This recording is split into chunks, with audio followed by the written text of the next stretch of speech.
এখনো তুই এইরকম অবস্থায় থাকলে তুই হবে, তুই এখনো ডিপ্রেশন। তুই আমার সাথে এইসব নিয়ে কথা বলো, ডিপ্রেশনের জায়গা কিছু পড়া ভালো লাগে না, এত এত তোর পড়া আছে, এত পরীক্ষা আছে, তুই বেটা সেগুলো দিস নাই। তুই আবার তুই বলিস যে কি পড়া নাই, আমার তো কিছুই মনে আসে না। বেটা তুই আজকে দেখ, তুই এডুকেশন ওয়েবসাইটে গেছিস কখনো? তুই তুই তো সারাদিন শুধু হ্যালো হ্যালোর মধ্যে থাকিস। তুই এডুকেশন ওয়েবসাইটে যাবি, গিয়ে প্রথমে এই যে এইচএসসি 26 এর সকল কোর্স দেখবি। এইচএসসি 26 না, তোর পরীক্ষা দেওয়া লাগবে না? তুই পরীক্ষা যদি না দেস তাহলে বুঝবে কিভাবে যে আসলে পরীক্ষা কিভাবে দিতে হয়?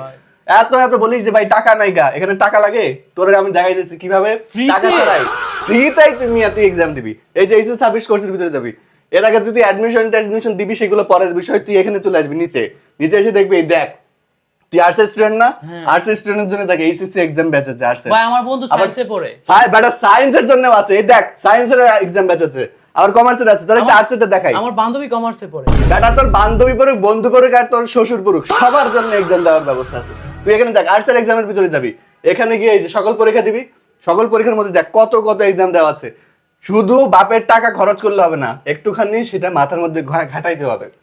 এখানে যাবি, এই দেখ এখানে কতগুলো এক্সাম দেওয়া আছে। নিচে যাবি, সব কয়টা সাবজেক্টের রুটিন দেওয়া আছে, রুটিনের ভিতরে যাবি, গিয়ে কখন কোন দিন এক্সাম হবে, কখন এক্সাম হবে সব দেওয়া আছে। শুধু এক্সাম দিবি বেটা, কোনো টাকা দেওয়া লাগবে না। এসব ডিপ্রেশন আর কিছু এইগুলো কোনো খাওয়া নাই বেটা, বুঝলাম না। সো এখন থেকে রেগুলার এক্সাম দিবি, পরীক্ষায় ভালো করবি, আর সে হ্যালো ট্যালো একটু কম করবি, বুঝছিস? ভাই আচ্ছা আচ্ছা ভাই আর মারেন না ভাই।